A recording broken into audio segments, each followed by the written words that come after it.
Assalamu alaikum, class 9 biology chapter number 4 cell cycle. Today's our topic is cell cycle. Cell cycle क्या होता है? Series of events in the life of cell is called cell cycle. It is a series of events. ये आपकी definition है cell cycle की, से highlight कर लें. यहाँ से आपको सिर्फ short question पूछे जाते हैं कि what is cell cycle. It is a series of events that takes place in the eukaryotic cell from its formation to its division into two daughter cells. This is the prominent and proficient definition of cell cycle. कि cell cycle क्या होता है? It is a series of events. यानी कि series 1 by 1 series कहते हैं. जैसे मैं आपको कहती हूँ कि ये 1 2 3 4 5 6, तो ये फर्दर ऑन सीरीज़ चल रही है. आपको पता चला कि एक सीरीज़ है, ठीक है. इस तरह से 1 by 1 इवेंट्स होते हैं, बहुत सारी चेनिंग्स आती हैं. That takes place in the eukaryotic cell. Eukaryotic cell के अंदर फ्रॉम इट्स फॉर्मेशन के वो कहाँ से बनना शुरू हुआ टू इट्स डिवीजन, वो डिवाइड कैसे हुआ इंटू टू डॉटर सेल्स के अंदर. यानी कि ये सेल जो है अभी मौजूद नहीं है, ठीक है. ये बना किस तरह से? ये बन के इसने डिवाइड किया, डिवाइड होकर 2 सेल्स के अंदर डिवाइड हो गया. अब 2 में डिवाइड होने के बाद ये फिर से क्या हो गया? 1 आ गया. अब फिर इसने फर्दर क्या करना है? ग्रोथ में जाना है, फिर प्रिपरेशन करेगा, फिर सेल डिवाइड करेगा. तो इस तरह से इसकी लाइफ साइकिल जो है वो चलता रहता है. इसे कहते हैं सेल साइकिल. यानी कि जहाँ से शुरू हुआ वहीं पे आगे ख़त्म हो जाए. जैसे यहाँ से शुरू हुआ, यहाँ पे आगे ख़त्म हो गया. किस तरह से कि यहाँ से सेल ने क्या किया? अपनी लाइफ साइकिल स्टार्ट किया, ठीक है, यहाँ तक आया. अब इसके अंदर क्या होगा? सेल जो है शुरू हुआ, सबसे पहले तो सेल ने जी क्या किया? ग्रोथ करवाई, प्रिपरेशन करवाई एंड सेल डिवीजन. अब ये सेल क्या मैच्योर हो गया. अब इसने क्या किया? डिवीजन की. जब डिवीजन की तो डिवीजन करने के बाद वो 2 डॉटर सेल्स के अंदर डिवाइड हुआ, तो वो छोटे छोटे सेल बन गए. मतलब कि वो दोबारा से उसी पॉइंट पे आ गया जहाँ से शुरू हुआ था. फिर इसने दोबारा से वही साइकिल जो है वो शुरू कर लेना. इसको हम कहते हैं cell cycle. Cell cycle can be divided into 2 main phases. अब अगर आपको पूछा जाए कि 2 मेन फेजेस कौन से होते हैं सेल साइकिल के, तो आपने ये 2 फेजेस लिखने हैं. 2 मेन फेजेस हैं, वो कौन से? एक है इंटरफेज और दूसरा है माइटोटिक फेज. इसे माइटोसिस फेज भी बोलते हैं या माइटोटिक फेज भी बोलते हैं. माइटोटिक फेज डिवाइड किया जाता है 2 फेजेस के अंदर. लेकिन अगर सेल साइकिल के वेज की बात करें कि सेल डिवीजन किस तरह से होती है, तो वो 2 तरह से होती है. ये आपने बात जहन में रखनी है कि सेल साइकिल के जो फेज़ हैं वो और हैं, माइटोटिक फेजेस और हैं, माइटोसिस और है, मायोसिस और है, एंड फर्दर ऑन जो हमारे पास है सेल डिवीजन के वेज वो और हैं.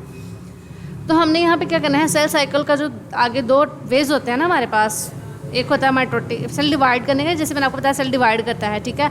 सेल डिवीजन के 2 वेज होते हैं हमारे पास. मिसाल के तौर पे डिवाइड हुआ तो 2 वेज हैं. एक होता है माइटोसिस के ज़रिए से डिवाइड होता है सेल, और दूसरा होता है मेयोसिस के ज़रिए से, ठीक है. अब माइटोसिस के अंदर जो फेजेस आते हैं वो कौन सा? सबसे पहले interphase and the mitotic phase. अब ये जो सेल साइकिल है ना, इसको भी 2 फेजेस के अंदर डिवाइड किया गया है. 2 मेन फेज है, एक इंटरफेज और एक माइटोटिक फेज. सबसे पहले वो इंटरफेज में आता है, उसके बाद वो माइटोटिक फेज के अंदर जाता है. तो इंटरफेज के अंदर क्या होगा? This phase last for 90% of the total time of the cell. तकरीबन सेल के अंदर 90% जो टाइम है ना वो इंटरफेज का ही रहता है.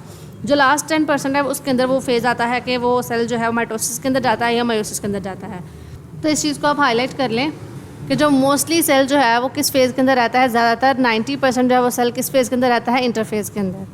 फॉर अबाउट लाइफ साइकिल, तकरीबन ज़िंदगी का सारा हिस्सा ही ना वो 90% जो लाइफ साइकिल है ना वो इंटरफेज वाली स्टेज के अंदर गुजार देता है. During interphase the cell performs its life functions according to speciality and prepares itself for cell division.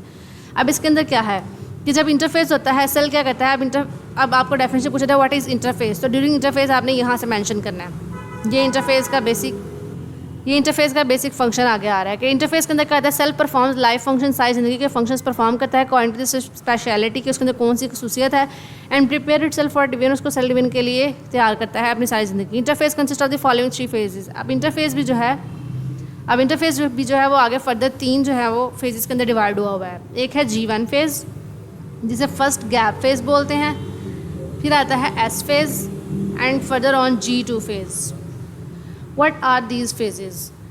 G मतलब गैप, ठीक है. तो G1 फेज़ यानी कि first gap phase, and S मतलब सिंथेसिस, मतलब कि जहाँ पे बनता है synthesis phase, and G2 phase मतलब second gap phase. G1 phase के अंदर क्या होता है? It starts from the end of the mitosis phase. जब माइटोसिस एंड हो जाती है तो ये शुरू हो जाता है, ठीक है. It is also called growth phase, को हम ग्रोथ फेज़ भी कहते हैं. तो इसको आप हाईलाइट कर लें कि G1 फेज़ को ग्रोथ फेज़ भी कहा जाता है, यानी कि यहाँ पे सेल की क्या होगी? ग्रोथ होगी. During this phase cell makes proteins. अब इसका फंक्शन क्या है कि इस फेज़ के अंदर ये सेल ने काम क्या करना है? इस मेक्स प्रोटीन्स बनानी है, एंड ऑर्गेनेलिज, जो कि हमें पता है कि ऑर्गेनेलिज और जो ऑर्गन्स हैं वो सारे प्रोटीन से मिलकर बने होते हैं. तो और प्रोटीन्स तैयार होंगे, प्रोटीन से क्या बनेंगे? Organelles. And so growth in size, और ग्रो करेगा साइज़ के अंदर. सेल सिर्फ नंबर में इंक्रीज़ नहीं करेगा, सिर्फ क्या करेगा? इसमें ग्रोथ इन साइज़ करेगा. जैसे नंबर में इंक्रीज़ नहीं हो रहा, ये बात आपने याद रखनी है। साइज़ के अंदर नंबर में इंक्रीज़ करना और चीज़ है, ग्रोथ में इंक्रीज़ करना और चीज़ है। तो ये सिर्फ किस में इंक्रीज़ हो रहा है? ग्रोथ इन साइज़ के अंदर ग्रोथ हो रही है इसकी। Cell also makes enzymes that are, अब ये क्या करेगा? एंजाइम्स भी बनाएगा, क्योंकि हमें पता है एंजाइम्स भी प्रोटीन के बने हुए हैं। तो बेसिकली इसमें चीज़ क्या है? प्रोटीन्स बनना। प्रोटीन्स ने क्या करना है? ऑर्गेनाइज बनानी है, उसको साइज में भी ग्रो करवाना है, और फिर क्या करना है? एंजाइम्स जो है वो प्रिपेयर करने हैं, हमें बनाने हैं that are required for S phase, जो एस फेज के लिए ज़रूरी होते हैं for the replication of DNA. Replication का मतलब क्या है? डीएनए क्या है? डुप्लीकेट हो जाता है, ठीक है। अब ग्रोथ फेज हो गई, ग्रोथ के बाद एस फेज के अंदर आएगा। एस फेज में क्या होगा? एस फॉर सिंथेसिस, ठीक है। During this phase this DNA of the each chromosome is replicated. Replicate का मतलब क्या है? कॉपी हो जाना, डबल हो जाना, उसकी कॉपीज बनती हैं। तो इस फेज के अंदर क्या है? डीएनए ईच क्रोमोसोम, हर क्रोमोसोम का जो डीएनए है वो क्या होता है? कॉपी हो जाता है। It results in duplication of chromosomes. जब डीएनए कॉपी हो जाएगा, डबल हो जाएगा, तो इसका मतलब क्या है? डुप्लीकेशन ऑफ क्रोमोसोम्स भी डबल हो जाएंगे। Each chromosomes consist of 2 sister chromatids. अब इसका बात का मतलब क्या हुआ? ये थोड़ी सी आपको समझ नहीं आएगी, क्योंकि अभी आपने इंट्रोडक्शन किया है, आपको इतनी ऐसे समझ नहीं है कि किस तरह से सेल्स और क्रोमोसोम्स होते हैं। अगर मैं आपको बताऊँ ना, तो ये सेल है, ये इसका न्यूक्लियस है। इस न्यूक्लियस के अंदर क्या होता है? डीएनए, ठीक है। अब ये क्रोमोसोम्स है, इस तरह से क्रोमोसोम्स होते हैं। ये सिंगल क्रोमोसोम है। जब डिवीजन होती है, तो डिवीजन के दौरान क्या होता है? जब सेल ने डिवाइड करना, कॉपी बनानी, जब डीएनए की कॉपी बनेगी, तो डेफिनेटली इसके अंदर जो क्रोमोसोम्स है वो भी तो कॉपी हो जाएंगे ना। अब ये डबल फॉर्म में पाया जाता है। अब ये जो दो हैं, ये साथ जुड़े हुए हैं ना, इनको कहते हैं सिस्टर क्रोमैटिड्स। ह्यूमन्स के अंदर 23 पेयर्स होते हैं, इनके इस फॉर्म में 23 होते हैं और इस फॉर्म में 46 क्रोमोसोम्स होते हैं, ठीक है। पेयर की फॉर्म में 23 और सिंगल अगर हम देखें तो 46 क्रोमोसोम्स। तो इस तरह से कहते हैं पेयर की फॉर्म में सिस्टर क्रोमैटिड है कि दोनों आपस में साथ इकट्ठे रह रहे हैं। इस बात को आप समझ आ गए कि सिस्टर क्रोमैटिड्स क्या होते हैं। The total number of the chromosomes in the cell remain same. Total number same रहते हैं, सिर्फ क्या होंगे? सिंगल डबल हो जाएंगे, कि सिंगल कब है और डबल कब है, लेकिन नंबरिंग जो है वो सेम रहती है। कभी अलग हो जाएंगे, कभी जुड़ के रह लेंगे। G0 फेज के अंदर क्या आता है? G2 फेज के अंदर क्या आता है? Second gap phase. In this phase cell contributes या कॉन्टीन्यूज क्या कहता है? टू ग्रो करना स्टार्ट कर देता है and produces protein necessary for the cell division. ये एक तो उसने ग्रो किया इसके अंदर, ठीक है, और क्या किया? प्रोड्यूस की, बनाई proteins necessary for cell division. अब सेल डिवीजन के लिए वो खुद को तैयार कर रहा है, यानी कि इसको हम प्रिपरेशन फेज भी कह सकते हैं कि इसके अंदर सेल का कहता है डिवीजन के लिए तैयार हो जाता है। यहाँ पे ये दोनों फेज जो है, ये ग्रोथ फेज है, यहाँ पे प्रिपरेशन फेज है, उसके बाद सेल डिवीजन फेज आएगा। The cell checks for any DNA damage. अब इसके अंदर जब डिवाइड होना है, तो डिवाइड होगा, जब हम किसी को चीज़ देते हैं तो हम ये देखते हैं कि जो चीज़ अच्छी वाली है वो दे, ख़राब चीज़ ना दे। तो इसने भी यही काम करना है, जब डीएनए डिवाइड करना है तो उसने क्या करना है? डैमेज चेक करना है कि डीएनए को कोई डैमेज तो नहीं है। दैट है ड्यूरिंग रेप्लिकेशन के जब कॉपीज़ बन रही थी, डबल हो रहा था, तो उसके अंदर कोई डैमेज तो नहीं आया रेप्लिकेशन के दौरान। एंड मेक्स नेसेसरी रिपेयर्स, और अगर कोई डैमेज आ जाता है तो उसकी रिपेयरिंग करता है। It also begins to recognize the contents in the preparation for mitosis. के माइटोसिस के लिए कौन कौन सी चीज़ें जो है रिकॉग्नाइज करता है, रीऑर्गेनाइज करता है और रिकॉग्नाइज करता है। रीऑर्गेनाइज का मतलब क्या है? कि चीज़ों को अरेंज करना, उनको पहचानने का, देखेगा और फिर उनको अरेंज करेगा कंटेंट को उसके सारे, ताकि वो सेल क्या कर सके? माइटोसिस के लिए तैयार हो सके। सबसे पहले इंटरफेज आएगा and then mitosis and further on meiosis. G1 phase, अगर मैं आपको थोड़ा सा इसका इंट्रोडक्शन दूँ तो G1 फेज के अंदर क्या हो रहा है? ग्रोथ फेज है, ग्रोथ हो रही है, सेल क्या कर रहा है? प्रोटीन्स बना रहा है। प्रोटीन से क्या बन रही है? फर्दर ऑर्गेनेल्स बन रही हैं, साइज में ग्रो कर रहा है, एंजाइम्स बन रहे हैं जो रेप्लिकेशन के लिए जरूरी हैं, और खुद को तैयार कर रहा है, रिक्वायर कर रहा है कि सिंथेसिस होनी है डीएनए की रेप्लिकेशन, तो उसके लिए खुद को तैयार करेगा। और इसके अंदर क्या होगी? डीएनए की रेप्लिकेशन होगी, यानी कि डुप्लीकेशन हो जाएगी क्रोमोसोम्स की, सिस्टर क्रोमैटिड्स जो है वो होंगे, लेकिन इससे होगा क्या? टोटल नंबर ऑफ जो क्रोमोसोम्स है वो सेम ही रहते हैं।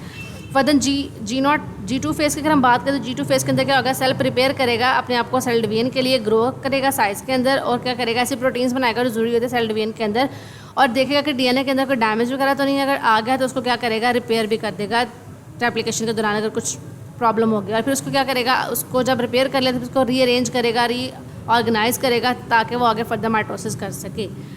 नीचे अगर मैं आपको इसकी थोड़ी सी डायग्राम दिखाऊँ तो G1 फेज़ के अंदर देखें प्रोटीन्स बन रही हैं, ये फंक्शन बताया हुआ है कि G1 फेज़ में क्या हुआ? Formation of proteins and organelles and grow in size, जो मैंने अभी आपको बताया। फिर S फेज़ के अंदर क्या होगा? Duplication of chromosomes and growth in size, chromosomes duplicate हुए और साइज में ग्रो कर गए। फिर G2 फेज़ के अंदर क्या हुआ? मोर ज़्यादा ग्रोथ होगी, प्रोटीन्स बनेंगे जो किसके लिए ज़रूरी हैं? सेल डिवीजन के लिए ज़रूरी हैं। फिर अब वो माइटोसिस फेज़ के अंदर चला जाएगा। अब इसके बाद सेल ने क्या करना है? सेल डिवाइड करना है, यानी कि माइटोसिस के अंदर सेल डिवीजन होती है, तो फिर वो माइटोटिक फेज़ के अंदर चला जाएगा। तो ये हमारे पास जो है थोड़ा सा इंट्रोडक्शन था। अब इसके नीचे अगर मैं आपको थोड़ा सा दिखाऊं तो ये हमारे पास एक G0 फेज़ भी है। इसके अंदर क्या होता है? इसे G0 फेज़ नहीं कहना, G0 फेज़ है। G0 फेज़ का मतलब क्या है? मतलब कि कोई फेज़ नहीं आई है। मैंने सेल स्टॉप डिवाइडिंग, यानी कि इसके अंदर क्या होता है? सेल का कहता है डिवीजन स्टॉप कर देता है, stop dividing and start performing the specific function, यानी कि अब डिवीजन वाला काम खत्म हो गया, अब अपना काम करना है, ठीक है। जैसे मैं आपको कहती हूँ कि जी डिवीजन क्या थी, आप क्लासेस के अंदर जाए थे, क्लास 1 2 3 4 5 6, फर्दर ऑन आप स्टडीज़ करते रहे, आपके 16 या आपने मास्टर्स या एमफिल वट एवर जो भी आपने स्टडीज़ करनी थी, आपने अपनी क्लासेस कंप्लीट कर ली, स्टडीज़ कंप्लीट कर ली, अब आपने अपनी क्या करनी है, जॉब करनी है। तो सेल के अंदर भी ये है कि सेल ने क्या किया, स्टॉप डिवाइडिंग, अब डिवाइड होना खत्म, अब क्या करेगा, परफॉर्मिंग देयर स्पेसिफिक फंक्शंस, अपने फंक्शंस परफॉर्म करेगा। This phase is called ji naught phase. तो ये आपने इस डेफिनेशन को हाईलाइट करना है कि बहुत सारे सेल्स होते हैं वो एक ऐसे फेज के अंदर आते हैं जब वो सेल डिवाइड करना बंद कर देते हैं और अपने फंक्शंस पर ध्यान देते हैं। इस फेज को हम क्या कहते हैं, G naught phase. Many cells, for example neurons, इसकी एग्जाम्पल है ये। न्यूरॉन्स के जो सेल्स होते हैं remain G naught phase for indefinite period, यानी कि लामहदूद वक्त के लिए क्या करते हैं, ये जी नॉट फेज के अंदर रहते हैं। और कुछ सेल्स हैं जैसे कि लिवर सेल्स और किडनी सेल्स, ये जी नॉट फेज टेम्परेरी, यानी कि थोड़े अरसे के लिए इस फेज़ के अंदर आते हैं, ये साथ बताया भी हुआ है। और फिर अदर सेल्स, कुछ एपिथेलियल सेल्स हैं, ये कभी भी जी नॉट फेज के अंदर नहीं आते और continue to divide throughout the life, अपनी पूरी ज़िंदगी क्या करते रहते हैं, डिवाइड करते रहते हैं। यानी कि सारे सेल्स जी नॉट फेज के अंदर नहीं आते। कुछ सेल्स जो हैं वो अपनी ज़िंदगी का ज़्यादातर हिस्सा जी नॉट फेज के अंदर गुजारते हैं, कभी कभी डिवाइड करते हैं। कुछ सेल्स जो हैं वो through out the life divide करते रहते हैं, और कुछ सेल्स जो हैं वो लिवर और किडनी के वो क्या कहते हैं, टेम्परेरीली जो है वो जी नॉट फेज के अंदर आते हैं थोड़े अरसे के लिए। तो ये जी नॉट फेज वाला आपके पास इंपॉर्टेंट शॉर्ट क्वेश्चन भी है, इसको भी आप मेंशन कर लें कि आपके पास शॉर्ट क्वेश्चन पूछा जाता है what is G naught phase, तो साथ आपने इलेबोरेट कर देना है कि ये जो हमारे पास है ना सेल्स हैं जो कि different phases of life cycle के अंदर जाते हैं जी नॉट फेज में। आफ्टर इंटरफेस, फिर इंटरफेस के बाद कर cell enters the cell division, cell divide करना शुरू कर देगा, divide into two daughter cells के अंदर डिवाइड हो जाएगा। और ये इवेंट ऑफ साइकिल्स होते हैं, इस प्रोसेस को हम सारे को क्या कहेंगे, माइटोसिस। तो ये आप इसको रीड आउट कर लें, इसमें ऐसे ऐसी कोई टेक्निकल चीज़ नहीं है। तो यही बात उसने बताई है नीचे कि फेजेस है इंटरफेस, ठीक है, इंटर मतलब के दरमियान में G1 फेज़, जी हमारे पास सिंथेसिस फेज़, फिर G2 फेज़ एंड फिर जी नॉट फेज़, यानी कि गैप फेज़, यानी कि टोटली ख़त्म। इसके अंदर सेल ने क्या करना है, ग्रो इन साइज़ करना है और क्या करना है, नॉर्मल फंक्शनिंग परफॉर्म करनी है और प्रिपेयर करेगा डीएनए रेप्लिकेशन के लिए। और इसके अंदर रेप्लिकेट हो जाएगा और उसकी कॉपी बनाएगा जेनेटिक मटेरियल के अंदर। और G2 फेज़ के अंदर क्या करेगा, ग्रोथ फर्दर होगी और वह प्रिपेयर करेगा कंप्लीट सेल डिवीजन के लिए, खुद को तैयार कर लेगा। और जी नॉट फेज़ के अंदर सेल साइकिल क्या करेगा, स्टॉप डिवाइडिंग, डिवाइड होना खत्म हो जाएगा और फिर क्या हो जाएगा, कैरी और स्पेशलाइज्ड फंक्शन अपनी लाइफ के स्पेशल फंक्शंस को परफॉर्म करेगा। और एम फेज़ क्या है, माइटोटिक फेज़, एम उसके नाम से जाहिर हो रहा है माइटोटिक, कह सकते हैं माइटोसिस भी कह सकते हैं। Cell divides its genetic material, अब जेनेटिक मटेरियल क्या करेगा, डिवाइड कर देता है equally into the new identical cells, बिल्कुल अपने जैसे ही कॉपीज एग्जैक्ट बना देता है। तो उसे हम क्या कहते हैं, माइटोटिक फेज़ या माइटोसिस। तो ये था हमारा आज का टॉपिक, होप सो आपको समझ आ गया होगा। अल्लाह हाफिज़।